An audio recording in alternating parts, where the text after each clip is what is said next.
Boa noite, meus irmãos. A graça e a paz do Senhor esteja sobre você, sobre a sua família, você que nos assiste pela internet, pela rádio, que Deus também possa estar abençoando você, sua casa, e que nessa noite Deus possa falar aos nossos corações a mensagem que Ele tem para cada um de nós.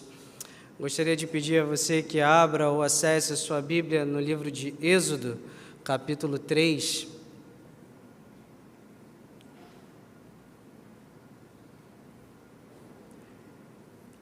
Êxodo, capítulo 3, veja se do seu lado alguém sem Bíblia, para que você possa compartilhar a palavra do Senhor, para que todos nós possamos ler e meditar nela nesta noite.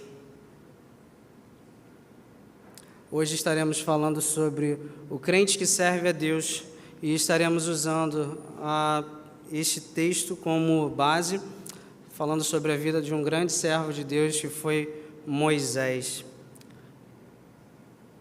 Todos juntos, Êxodo, você pode ler aí, que eu vou ler aqui. Moisés pastoreava o rebanho de seu sogro Jetro, que era sacerdote de Midian.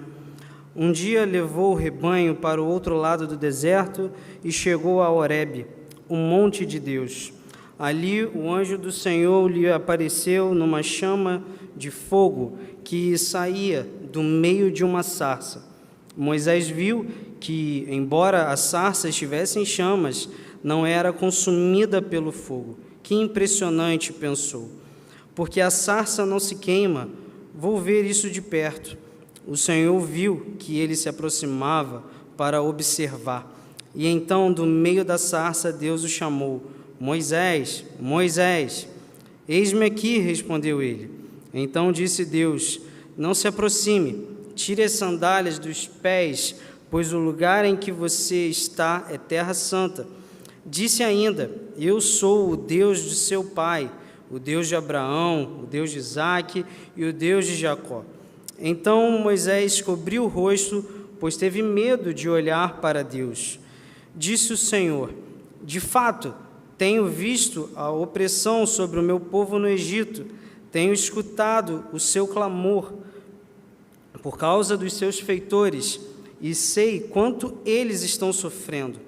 Por isso, desci para livrá-los das mãos dos egípcios e tirá-los daqui para uma terra boa e vasta, onde manam leite e mel, a terra dos cananeus, dos hititas, dos amorreus, dos fariseus, dos heveus e dos jebuseus. Pois agora o clamor dos israelitas chegou a mim, e tenho visto como os egípcios os oprimem. Vá, pois agora eu o envio ao faraó para tirar do Egito o meu povo, os israelitas. Moisés, porém, respondeu a Deus, quem sou eu para apresentar-me ao faraó e tirar os israelitas do Egito? Deus afirmou, eu estarei com você. Esta é a prova de que sou eu quem envia. Quando você tirar o povo do Egito, vocês prestarão culto a Deus neste monte. Moisés perguntou, quando eu chegar diante dos israelitas e lhe disser, o Deus dos seus antepassados me enviou a vocês, e eles me perguntarem, qual o nome dele? Que lhes direi? Disse Deus a Moisés, eu sou o que sou. É isso que você dirá aos israelitas, eu sou, me enviou a vocês. Disse também Deus a Moisés, diga aos israelitas, o Senhor, o Deus dos seus antepassados, o Deus de Abraão, o Deus de Isaque e o Deus de Jacó, enviou-me a vocês. Esse é o nome para sempre. Esse é o meu nome para sempre, nome pelo qual serei lembrado de geração em geração.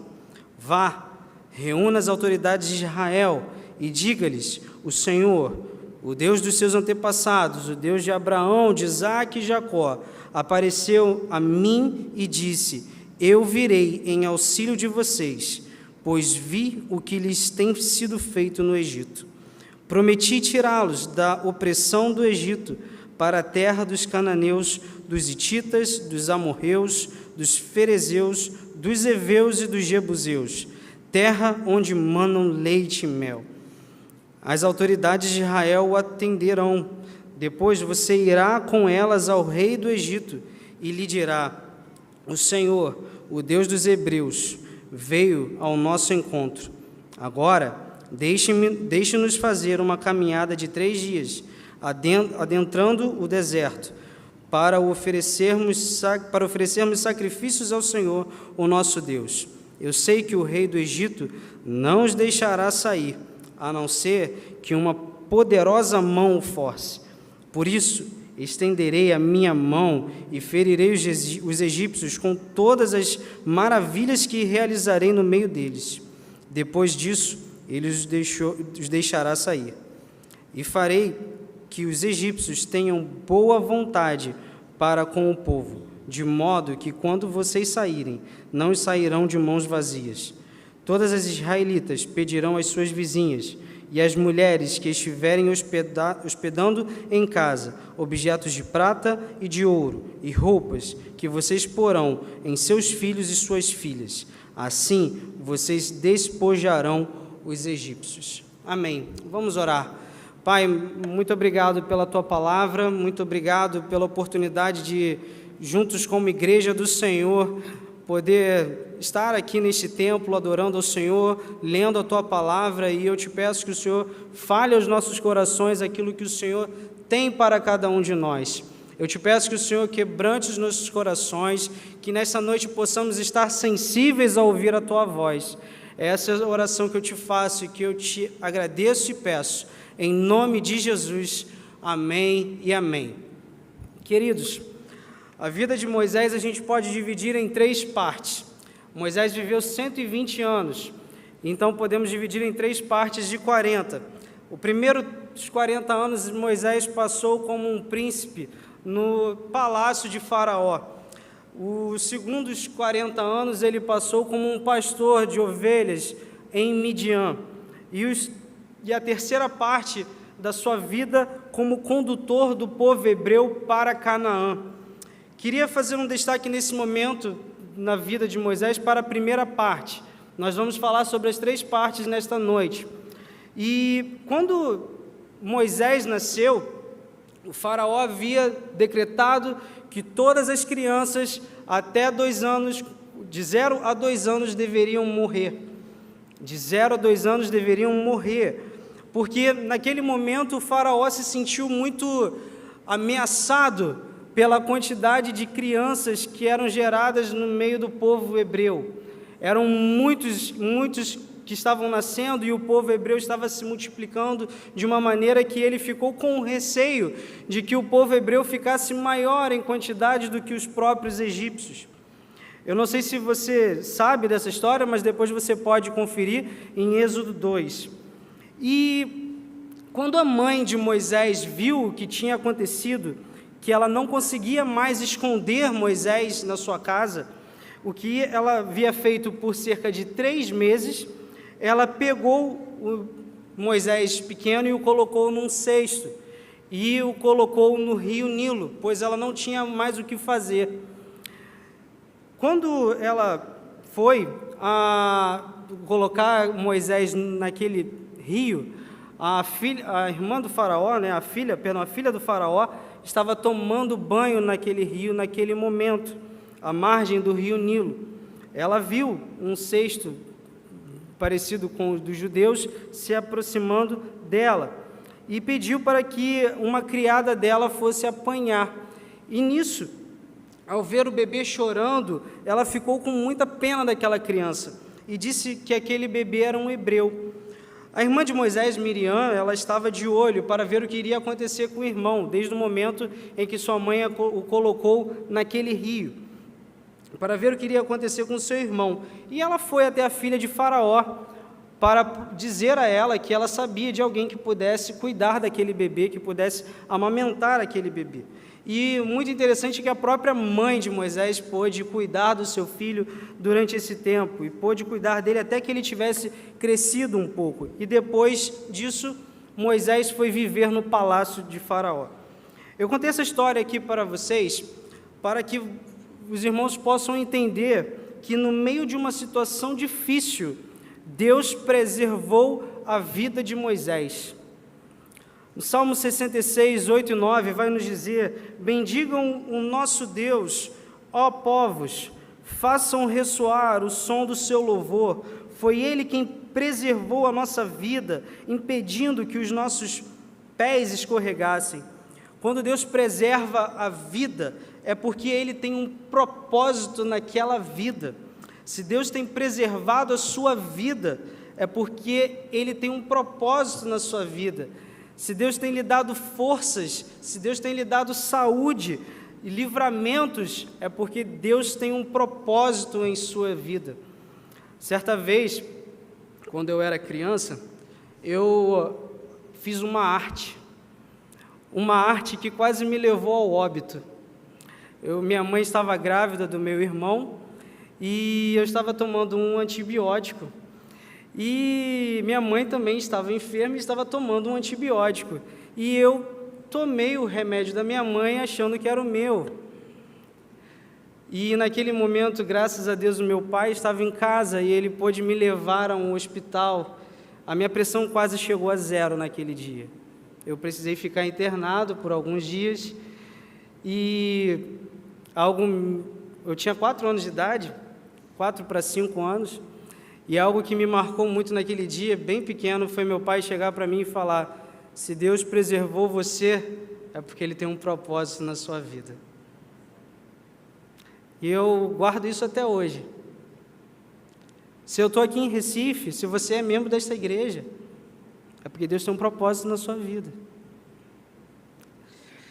Se você já venceu esse tempo de pandemia, esse tempo de Covid, que a gente viveu com tantas perdas, eu não sei se você perdeu alguém próximo, eu perdi parentes queridos e sei o quanto é triste, é porque Deus tem um propósito para as nossas vidas. Quantas vezes levamos a vida sem propósitos, levamos a vida sem objetivos? Precisamos estar atentos aos propósitos de Deus para nós. Moisés, ele foi um instrumento de Deus para a libertação daquele povo. Hoje, Deus quer nos usar aqui neste lugar para libertar este povo que está aqui fora, que está oprimido pelo pecado. Eu volto a dizer, e muitas vezes você conversando comigo, ou em algumas palavras eu vou dizer, se Deus nos colocou aqui é porque Ele quer nos usar neste lugar. E isso Deus fará em nós, através de nós, quando satisfazermos as suas exigências. E por isso eu queria deixar em primeiro lugar hoje para você, que o crente que serve ao Senhor é aquele que se encontra com Ele e conhece a sua santidade e a sua soberania. Espero que você não tenha fechado a sua Bíblia. Volte comigo nos versículos 5 e 6, que vão dizer o seguinte: Então disse Deus: não se aproxime, tire as sandálias dos pés, pois o lugar em que você está é terra santa. Disse ainda: eu sou o Deus de seu pai, o Deus de Abraão, o Deus de Isaque, o Deus de Jacó. Então Moisés cobriu o rosto, pois teve medo de olhar para Deus. Moisés teve um encontro profundo com Deus nesse momento, um encontro profundo com Deus, e sua vida ela nunca mais foi a mesma. Na verdade, todos nós precisamos ter esse encontro com Deus, como Moisés teve naquele momento. O problema é que, normalmente, nós contentamos apenas com o momento que a gente entrega a nossa vida a Deus, e nos esquecemos de, no nosso dia a dia, buscar a santificação de nossas vidas. Achamos que o momento da nossa conversão, que Deus fez tudo o que tinha para fazer por nós e acabou. Ele apenas, quando entregamos a nossa vida a Ele inicia o processo de santificação em nossa vida, que vai durar até o dia que a gente morrer. Como eu falei, a vida de Moisés ela foi dividida em 3 períodos. E aos 80 anos, no Monte Horebe, Moisés teve um profundo encontro com Deus. Encontro que o preparou para esse 3º período de sua vida. É interessante notar que Moisés não estava procurando Deus. Ele estava apenas apacentando o seu rebanho naquele local onde ele estava. Nas religiões em geral, o homem procura o seu Deus. No cristianismo é Deus, o verdadeiro Deus, quem procura o homem com o propósito de nos proporcionar uma experiência de transformação, uma experiência de revelação, uma experiência de sua santidade, dos seus propósitos para cada um de nós. Deus quer se revelar a cada um de nós. Deus está à procura de cada um de nós para revelar o seu poder. Deus quer nos revelar a sua santidade. Deus quer nos revelar os seus planos, os seus sonhos que Ele tem para cada um de nós. Deus é absolutamente puro, Ele é santo. Para sermos usados por Deus, precisamos conhecê-lo com pureza e com a santidade. Deus disse para Moisés: tire os sapatos dos seus pés. Os seus pés estavam separados da terra santa por apenas alguns centímetros de espessura da sua sandália. Muitas vezes o que nos separa da terra santa são coisas muito pequenas. O que impede a nossa comunhão com Deus são coisas muito pequenas, porque colocamos coisas pequenas na frente de Deus. Precisamos tirar essas coisas pequenas das nossas vidas, para que possamos usufruir da santidade com Deus. Portanto, é preciso tirar também a amargura do coração. Não sei se você já teve a experiência de conversar com alguém amargurado. É muito difícil. É muito difícil. Mas se você luta contra isso, você precisa pedir a Deus para tirar isso de você. Ou para Deus te ajudar a ajudar alguém para tirar isso também. É preciso tirar também do coração o egoísmo, o orgulho. O crente que Deus usa é aquele que se encontra com Deus na sua santidade. Sentimos-nos muito bem por nos compararmos com as pessoas que estão ao nosso redor. Só que Deus espera que nos olhemos no espelho da sua santidade, que revela o que somos, os segredos do nosso coração. Nesse momento, Moisés experimentou a santidade de Deus e a sua soberania. Moisés experimentou a santidade de Deus e a soberania dele. Se você for no versículo 6 de Êxodo 3, vai dizer: eu sou o Deus de seu pai, o Deus de Abraão, o Deus de Isaque, o Deus de Jacó. Então Moisés cobriu o rosto, pois teve medo de olhar para Deus.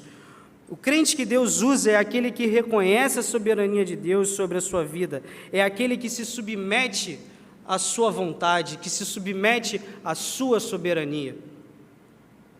Em segundo lugar, o crente que serve ao Senhor é aquele a quem Deus capacita. No versículo 11, volte comigo ao versículo 11, vai dizer o seguinte: Moisés, porém, respondeu a Deus: quem sou eu para apresentar-me ao faraó e tirar os israelitas do Egito? Quem sou eu? No primeiro período da vida de Moisés, ele foi um jovem muito forte, um jovem robusto, cheio de si. Quis libertar o seu povo usando a força. Chegou a matar um egípcio que estava violentando um hebreu.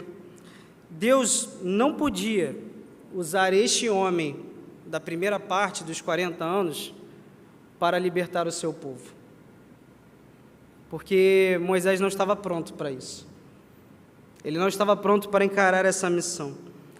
Ali, na terra de Midian, durante 40 anos, Deus trabalhou no coração de Moisés, para que ele estivesse pronto para encarar os outros 40 anos e tirar o povo de Deus do cativeiro no Egito. Nesse segundo período de sua vida, Moisés se tornou um pobre pastor de ovelhas. Vejam que mudança radical, né? Um cara que era considerado um príncipe, vivia com tudo do bom e do melhor num palácio, sai de toda aquela regalia que ele tinha e vai para ser um simples pastor de ovelhas. Ali naquele deserto, longe da sua família, longe dos seus parentes, amigos, longe de toda aquela realeza egípcia, longe do mundo, do primeiro mundo da sua época, porque naquela época tudo de moderno estava no Egito. Moisés, ele foi aperfeiçoado. Ele foi aperfeiçoado. ele foi capacitado por Deus para ser instrumento de libertação do seu povo. Deus chamou Moisés pelo nome, porque o conhecia plenamente. Assim como Ele sabe o meu nome, assim como Ele sabe o seu nome, assim como Ele sabe da sua vida, assim como Ele sabe da minha vida. Ele sabe de tudo que a gente passa, Ele sabe de todas as aflições, tudo que a gente vive, os nossos pensamentos, tudo Ele vê, inclusive as nossas limitações. 40 anos antes estava destemido, cheio de si, forte e corajoso, a ponto de matar uma pessoa, e agora ele vira para Deus e diz: Deus, quem eu sou? Quem sou eu para libertar o teu povo? Moisés, ele tinha limitações. Uma delas, em Êxodo 4, versículo 10, depois você pode ler, diz que não era eloquente, ele tinha dificuldade no falar. Moisés era gago. É interessante que Deus lhe disse que deveria usar o seu irmão Arão como seu porta-voz. Isso acontece apenas no início, porque depois é o próprio Moisés quem vai intervir e vai clamar pela libertação do povo. Depois vemos isso na história.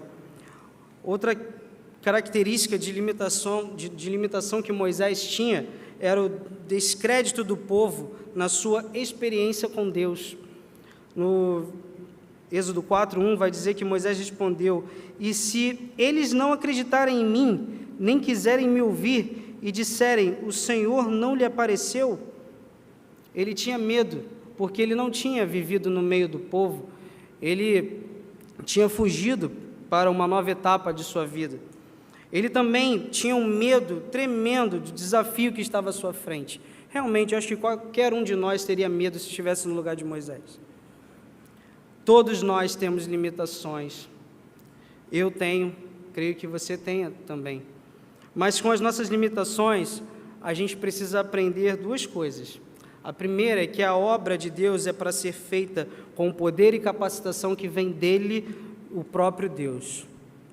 Segunda, as nossas limitações são oportunidades para que o poder de Deus seja liberado para atuar no meio de nós. Os meios não pertencem a nós, eles pertencem a Deus. Como Ele vai fazer isso, eu não sei. Mas precisamos ser humildes e reconhecer as nossas limitações. Precisamos ser humildes e deixar Deus agir em nosso meio. As nossas fraquezas são meios pelos quais Deus é glorificado. Como diz Ivênio dos Santos, Deus está à procura de homens e mulheres fracos, porque Ele não abre mão da sua glória. Se você quer servir, mas tem medo, deixe Deus agir na sua vida. Deixe Deus operar na sua vida. Nossa igreja tem muitas áreas que precisam de ajuda. Muitos ministérios que precisam de voluntários. Nós precisamos de gente para continuar servindo ao Senhor, para continuar fazendo diferença neste lugar. Se Deus já tem incomodado você e você está com receio de dar o próximo passo, eu quero lhe incentivar nesta noite a dar o próximo passo. Procure algum líder, pode me procurar o pastor Davi, a quem você quiser, mas sirva ao Senhor. Não se sinta incapaz disso, não se coloque para baixo. Deus nos colocou aqui porque Ele quer nos usar. Em tudo na nossa vida, Deus tem um propósito. Nós precisamos estar no propósito dEle. Em terceiro lugar, o crente que serve ao Senhor é aquele que vê e se compadece como Deus. Voltemos ao versículos 7 e 8. Abra sua Bíblia, em Êxodo 3, 7 e 8. Disse o Senhor: de fato, tenho visto a opressão sobre o meu povo no Egito, tenho escutado o seu clamor por causa dos seus feitores, e sei quanto eles estão sofrendo. Por isso desci para livrá-los das mãos dos egípcios e tirá-los daqui para uma terra boa e vasta, onde manam leite e mel, a terra dos cananeus, a terra dos hititas, dos amorreus, dos ferezeus, dos heveus e dos jebuseus. Deus viu ali a aflição do seu povo, Ele viu o quanto o seu povo estava sofrendo e Deus se compadeceu do sofrimento do seu povo e desceu ao ponto de capacitar Moisés para livrar o seu povo daquele local. O crente que Deus usa é aquele que vê a aflição do seu povo como Deus vê. É aquele que se compadece do seu povo como Deus se compadece. Essa é a preocupação de Deus. Moisés conheceu o coração de Deus. Essa compaixão é essencial para a obra de Deus. Deus ama o pecador. Deus se incomoda diante da situação do seu povo. Eu não sei quantos de nós aqui têm se incomodado com a situação da nossa cidade. Eu não sei, mas eu no caminho para cá, o que eu mais encontro são pessoas pedindo dinheiro. Quantidade de gente que foi morar nas ruas depois da pandemia é um número absurdo. Crianças batendo no seu vidro para pedir dinheiro. Às vezes à noite, numa sexta-feira ou num sábado, dependendo da hora que você ande, por onde você ande, você vê bares, restaurantes lotados de pessoas perdidas, que ficam até o dia seguinte achando que estão felizes ali naquele momento, mas não estão. Nós precisamos deixar Deus nos usar como igreja do Senhor para gerar transformação nessas pessoas. Porque senão, a gente não está cumprindo o ID de Deus, o ID de Jesus. Qual foi a última vez que o seu coração se mexeu diante de uma história dessa? Quarto lugar, o crente que serve ao Senhor é aquele que conta com a companhia de Deus. No versículo 12, volte lá. Deus afirmou: eu estarei com você. Esta é a prova de que sou eu quem o envia. Quando você tirar o povo do Egito, vocês prestarão culto a Deus neste monte. Essa foi a promessa de Deus a Moisés, a qual se estende e se aplica àqueles que se colocam à disposição de Deus para servi-lo, para a realização da sua obra. Em Jeremias 1, 18 e 19, vai nos dizer: venham, vamos refletir juntos, diz o Senhor. Embora os seus pecados sejam vermelhos como escarlate, eles se tornarão brancos como a neve. Embora sejam rubros como púrpura, como a lã se tornarão. Se vocês estiverem dispostos a obedecer, comerão os melhores frutos desta terra. A promessa da presença real de Deus é a resposta total à fraqueza humana. Você deseja servir ao Senhor com a sua vida? O que tem lhe impedido de servir ao Senhor? Quais são as desculpas que você tem dado a Deus para servi-lo? O que tem lhe impedido? Quais decisões você precisa tomar hoje para deixar Deus usar você, para você não deixar de viver aquilo que Deus tem para você? Se você quer ser um crente que serve a Deus, você precisa conhecê-lo, a sua santidade e a sua soberania. Deus também é aquele que nos capacita, é aquele que nos compadece como Deus e é aquele que conta com a companhia de Deus. Se você quer ser esse servo, eu queria lhe incentivar nesse instante a fechar os seus olhos, a baixar a sua cabeça.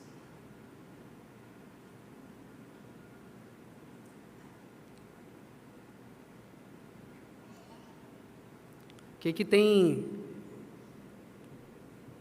acontecido que você não tem conseguido dizer: Deus, eis-me aqui? A minha vida é muito corrida, a vida de todo mundo é corrida, mas às vezes a gente não coloca a prioridade, que é Deus. Vamos orar.